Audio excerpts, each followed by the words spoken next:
Amada, você já ouviu falar sobre a conferência True Woman de 2025? De 2 a 4 de outubro, mulheres do mundo todo vão se reunir, presencialmente em Indianápolis, nos Estados Unidos, ou online, para celebrar juntas o tema deste ano, a palavra Contemple Suas Maravilhas. E temos uma bênção especial para anunciar. Haverá tradução simultânea em português para ambos os formatos. Assim, você poderá acompanhar cada mensagem em português, aproveitando sem interrupções esse tempo especial de aprendizado da Palavra de Deus. Acesse o link que está na transcrição do episódio de hoje, disponível no nosso site avivanossoscorações.com, para ficar por dentro de todos os detalhes. Você pode fazer seu cadastro para a participação online hoje mesmo. É gratuito. Convide suas amigas, compartilhe com sua igreja e venha contemplar conosco as maravilhas da palavra. Nesse Demos Wogemuth, houve muitas perguntas de muitas mulheres. Por que Deus me colocou neste casamento? Por que Deus me colocou neste ambiente de trabalho? Por que Deus me colocou nesta comunidade?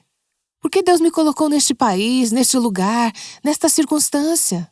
Nós não sabemos. Mas confiamos na providência de Deus, sabendo que Ele tem um propósito para onde estamos.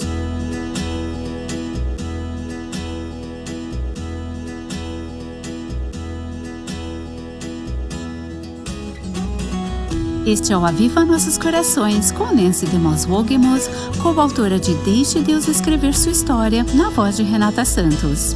Hoje vamos ouvir sobre uma jovem que viveu em uma cultura que desvalorizava as mulheres. Espero que você se sinta encorajada ao ver como Deus permaneceu com ela enquanto ela navegava por um mundo perigoso. Nancy continua a série Esther, uma mulher de Deus no tempo de Deus. Passamos os últimos 2 dias estudando Esther, capítulo 1, que acontece no 3º ano do reinado do rei Assuero. Nesse capítulo, vemos que a rainha Vasti se recusa a atender à ordem do rei para comparecer a um banquete imoral e regado à bebida, e ele a depõe. Ela perde o trono. Todo esse primeiro capítulo acontece enquanto Assuero se prepara para lançar uma guerra ofensiva contra os gregos. O rei não substitui Vasti imediatamente. Em vez disso, ele parte para invadir a Grécia. Assim, quando chegamos ao capítulo 2 e lemos Depois disto, versículo 1, já se passaram 4 anos. O que aconteceu nesse intervalo entre os capítulos 1 e 2 foi que o rei sofreu uma derrota humilhante para os gregos. Agora, lembre-se de que falamos que Assuero era um homem arrogante e irado. Ele não gostava de ser contrariado. Ele sofreu essa derrota humilhante e é nesse contexto que chegamos ao capítulo 2, versículo 1. Depois disto, quando a raiva do rei Assuero já havia passado, ele se lembrou de Vasti e do que ela havia feito e do que havia sido decretado contra ela. O texto não diz explicitamente, mas podemos imaginar que ele esteve ausente durante a guerra e agora sentia a falta de Vasti e queria tê-la de volta. Não sabemos ao certo, mas é possível. Porém, o fato é que ele a depôs por meio de uma lei dos medos e persas que não podia ser revogada. Portanto, ele não podia tê-la de volta. Versículo 2. Então os servos do rei que o serviam lhe disseram que se procurem moças virgens de boa aparência para o rei, que o rei nomeie comissários em todas as províncias do seu reino, que reúnam todas as moças virgens e de boa aparência no harém da cidadela de Suzã, sob os cuidados de Regai, eunuco do rei, guarda das mulheres, e que se dê a elas os produtos de beleza que desejarem. A moça que cair no agrado do rei, essa reine em lugar de Vasti. O rei concordou com isto e assim se fez. Eu preciso dizer algo. Você já viu várias representações da história de Esther. Talvez você conheça essa história desde menina. Talvez já tenha até se vestido como Esther para alguma festa, fantasia ou evento especial. Mas precisamos reconhecer que esse não era um concurso inofensivo de Miss Pérsia. Essas moças eram forçadas a entrar no harém do rei. Segundo um historiador da época, havia mais de 400 delas, muitas e muitas jovens bonitas do reino. Elas eram escolhidas pela aparência física e, francamente, provavelmente pelo seu apelo sexual.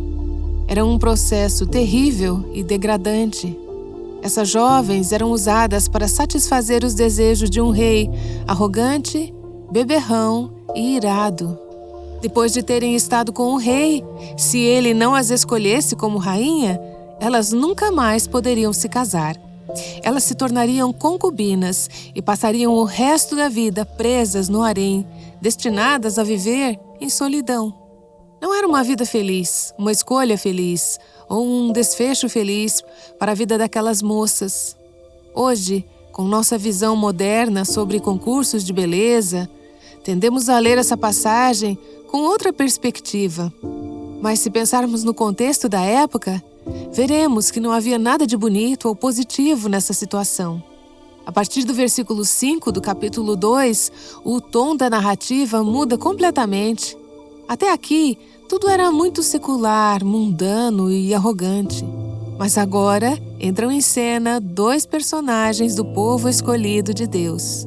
Tudo sobre eles, sua origem, sua vida, seu caráter, suas reações, contrasta fortemente com a arrogância, a sede de poder, o espírito controlador e o desprezo pelas pessoas que vimos em Assuero. Lemos no versículo 5. Ora, na cidadela de Susã havia um judeu da tribo de Benjamim chamado Mordecai, filho de Jair, filho de Simei, filho de Quis. Ele tinha sido levado de Jerusalém com os exilados que foram deportados com Jeconias, rei de Judá, a quem Nabucodonosor, rei da Babilônia, havia levado para o exílio. Vamos refletir sobre isso por um momento. Aqui está Mordecai, identificado como um judeu em Susã. Há algo de errado nesta cena. Ele está em uma terra estrangeira. Os judeus pertenciam à Palestina, mas Mordecai, um judeu, estava em uma terra pagã. Ele não se encaixava ali. E ainda assim, Deus iria usá-lo e dar um propósito à sua vida. Queridas, nós não pertencemos a este mundo. Fomos criadas para um lugar diferente, o céu. Não nos encaixamos aqui, nesta terra, mas Deus quer nos usar para sermos bênçãos, cumprirmos seus propósitos e ajudarmos a estabelecer o seu reino neste mundo. Vemos que Mordecai era da tribo de Benjamim. Quem mais você conhece que era da tribo de Benjamim? O primeiro rei de Israel, o rei Saul. O bisavô de Mordecai havia sido deportado de Judá pelo rei da Babilônia, Nabucodonosor. E Mordecai já era da terceira ou quarta geração, que havia crescido na terra que agora era a Pérsia. Ele vivia na capital, Susã. Deus o colocou ali, de maneira providencial, por razões que ele não tinha como entender naquele momento. Ele não podia ver, não sabia por que Deus o havia colocado ali. Um judeu, um estrangeiro, no meio do Império Persa. Ele não se encaixava. Os judeus não pertenciam à Pérsia, não era o lugar deles. Mas Deus, em sua providência, o colocou lá e tinha um propósito para a sua vida. E posso dizer algo? Talvez vocês não vejam, talvez vocês não saibam, e às vezes não temos como saber todos os propósitos e intenções de Deus para nossas vidas aqui, nesta terra. Por que Deus me colocou neste casamento? Por que Deus me colocou neste trabalho? Por que Deus me colocou nesta comunidade? Por que Deus me colocou neste país, neste lugar, nesta circunstância? Nós não sabemos, mas confiamos na providência de Deus. Sabemos que Ele tem um propósito para nos colocar onde estamos. Mordecai havia criado Radassa, que é Ester. Ester era seu nome persa. Filha de seu tio, que era órfã de pai e mãe. A jovem era bonita e formosa. Depois que o pai e a mãe dela morreram, Mordecai a adotou como filha. Aqui vemos Mordecai cuidando de sua prima órfã. Ele a adotou, ele a protege, ele cuida dela, e veremos isso mais adiante no capítulo. Ele assume a responsabilidade de um pai para com uma filha, vigiar e proteger. Esther era sua filha adotiva. Esther era judia, e como veremos, os judeus eram um grupo desprezado no reino. O texto diz que ela era uma jovem. Ontem eu pesquisei essa palavra no idioma original e ela significa donzela, referindo-se a uma menina desde a infância até a adolescência. Esther era jovem, provavelmente uma adolescente. Fico tão feliz por termos jovens adolescentes aqui hoje. Quero dizer a vocês, moças, Deus tem um propósito para a sua vida. Talvez você tenha 14, 15, 16, 17 anos. Você não sabe por que Deus a colocou onde está, mas Ele tem um propósito. Assim como Esther, Deus quer usar a sua vida. Não importa a sua idade, seja jovem ou mais velha, Deus tem um propósito para você. Fico muito feliz em saber que algumas jovens estão ouvindo o Aviva Nossos Corações todos os dias. Talvez como parte dos seus estudos em casa ou porque decidiram ouvir sozinhas. E gostaria de desafiar vocês, jovens, a orarem assim. Senhor, eu não sei qual é o teu propósito para a minha vida. Eu não sei por que o Senhor me criou. Eu não sei por que me colocaste nesta família, neste tempo, mas sei que o Senhor tem um propósito. Eu quero me render ao Senhor para cumprir esse propósito. Vemos que Esther era jovem e fisicamente bonita. Esse é um detalhe pequeno, mas que se torna importante. É assim que ela acaba no palácio. E de onde veio essa beleza? Deus a deu a ela. Era parte da providência de Deus em sua vida. Ela era órfã, seus pais haviam morrido, ela não tinha família além de Mordecai.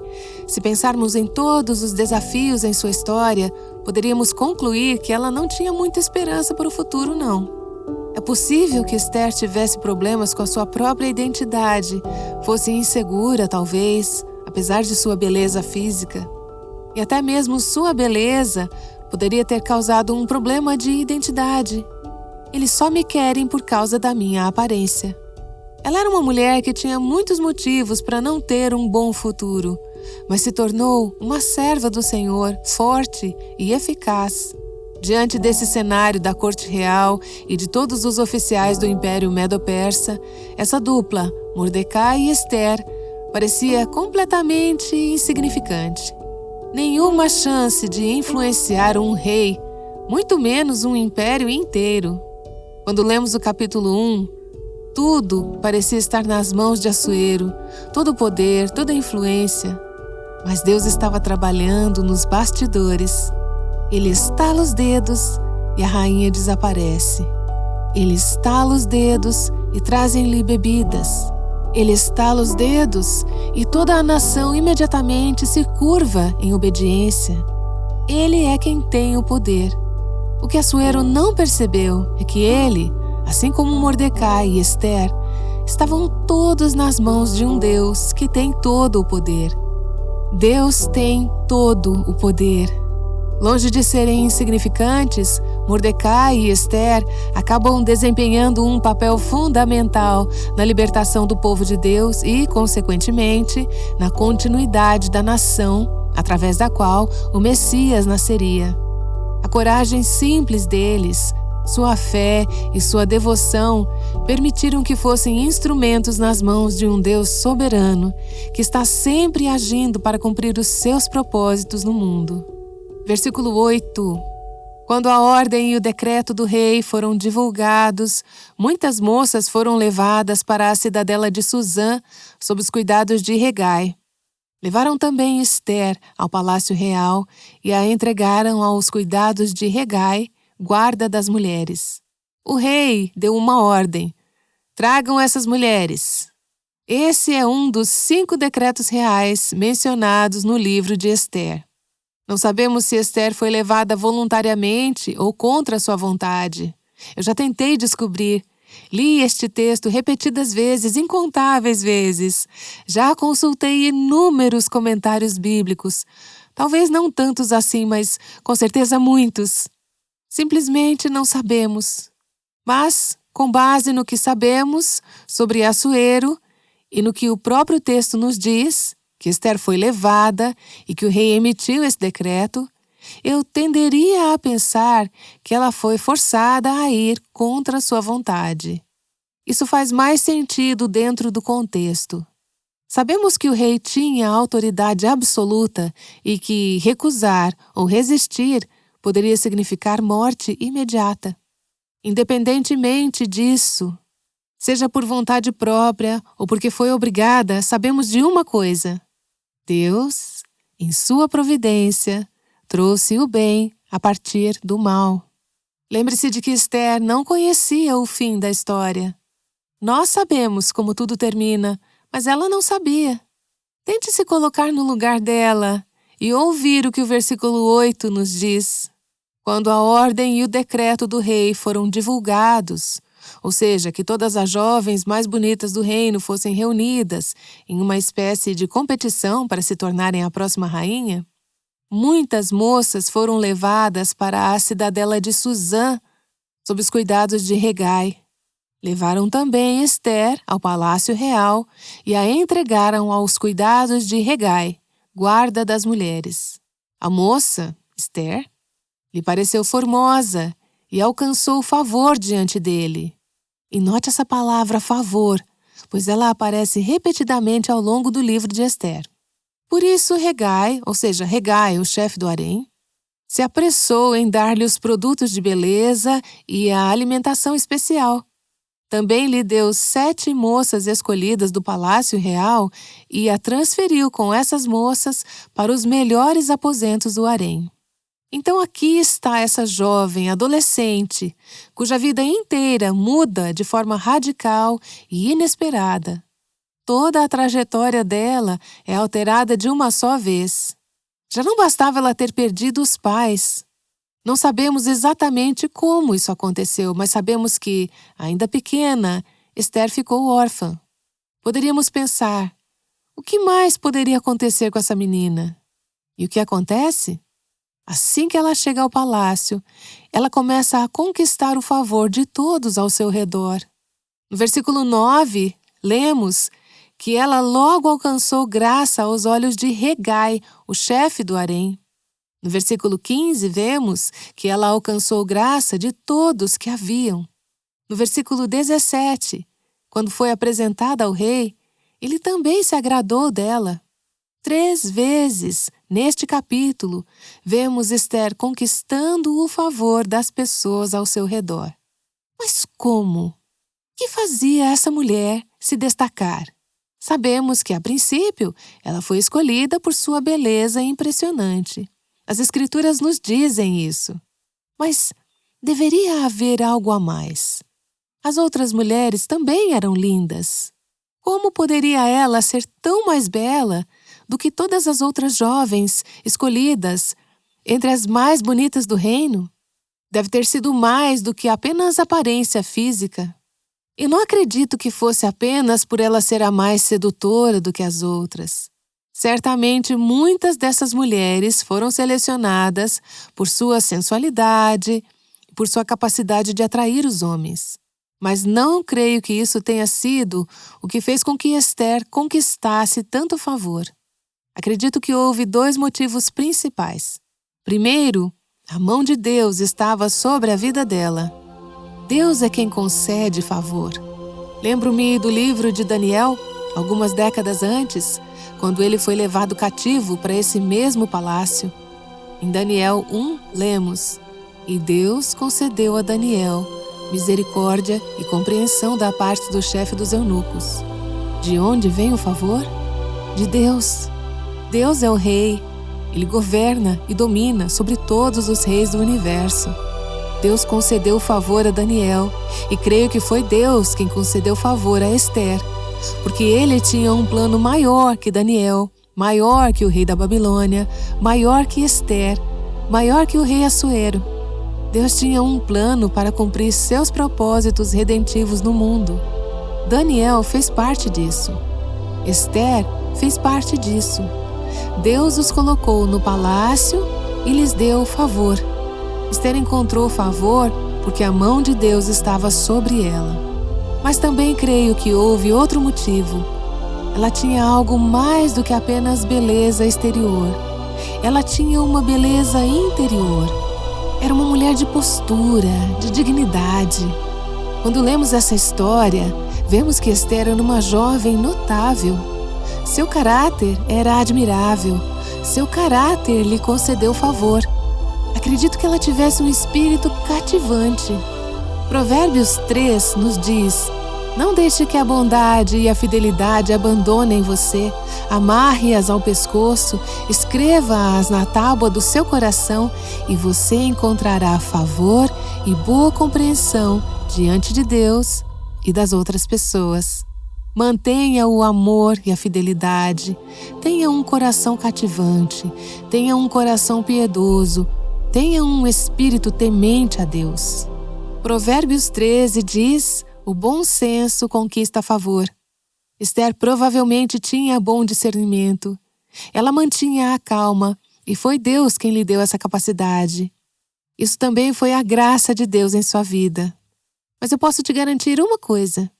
Esther não ganhou o favor de Hegai, do rei e de outros, sendo uma mulher chorona, rabugenta, temperamental, controladora, egocêntrica e amargurada. Mulheres assim não conquistam favor. Por meio do ministério Aviva Nossos Corações, frequentemente ouço de mulheres que estão enfrentando circunstâncias difíceis, semelhantes às de Esther no harém desse rei pagão.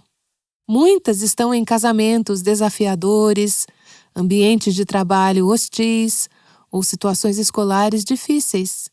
Vivemos em um mundo caído e perverso e muitas mulheres, pela maneira como reagem a essas situações, acabam perdendo a oportunidade de encontrar favor. Acredito que uma mulher de Deus pode conquistar favor mesmo nas piores circunstâncias, se tiver um espírito amável, um coração piedoso e um caráter temente a Deus. Isso é o que lemos sobre Daniel, que viveu no mesmo palácio que Esther. Daniel 6 diz: então, o mesmo Daniel se destacou entre os demais presidentes e sátrapas, porque nele havia um espírito excelente. O rei até pensava em colocá-lo sobre todo o reino. Você deseja crescer em favor diante de Deus e dos homens? Então desenvolva um espírito amável e excelente como Daniel tinha. Ter um espírito excelente não significa que você nunca enfrentará dificuldades. Daniel foi levado cativo. Esther também, provavelmente. Mas significa que Deus poderá usar a sua vida para cumprir seus propósitos se você tiver esse espírito excelente. Esther não absorveu o espírito das pessoas ao seu redor. Pelo contrário, conforme a história se desenrola, percebemos que ela se tornou ainda mais temente a Deus. Havia algo nela que se destacava, algo cativante e digno de admiração, muito além de sua beleza física. Deixe-me lembrá-las. Deus está sempre trabalhando em todos os lugares, até mesmo no harém de um rei pagão. Difícil de entender, não é? Como Deus pode estar presente em lugares aparentemente abandonados por Ele? Leia livros como O Arquipélago Gulag, sobre prisioneiros de guerra. Li um livro sobre uma mulher que foi prisioneira de guerra em um campo de concentração japonês durante a Segunda Guerra Mundial. Esses lugares de tortura e sofrimento são palco de algumas das histórias mais incríveis sobre como Deus manifesta a sua presença ali. Deixe-me afirmar, não existe um único lugar onde você viva, trabalhe, sirva ou precise atuar que seja tão escuro que Deus não possa estar lá. Deus está presente no seu local de trabalho, na sua família, na sua universidade. Ele é capaz de manifestar a sua presença onde quer que você esteja. O versículo 10 nos diz: Ester não havia declarado o seu povo, nem a sua parentela, pois Mordecai lhe havia ordenado que não dissesse nada a respeito disso. Mordecai passeava todos os dias diante do pátio do harém para saber como Ester estava passando e o que ia acontecer com ela. Isso parece ser apenas uma pequena nota dentro da história, mas é algo significativo. Aqui vemos a relação entre Mordecai e a sua filha adotiva, Ester. O papel de um pai é instruir, proteger, direcionar e supervisionar a vida de seus filhos. A preocupação de Mordecai com Ester não terminou quando ela saiu de casa. Ele permaneceu conectado a ela na medida do possível. Ele ainda se sentia responsável por ela.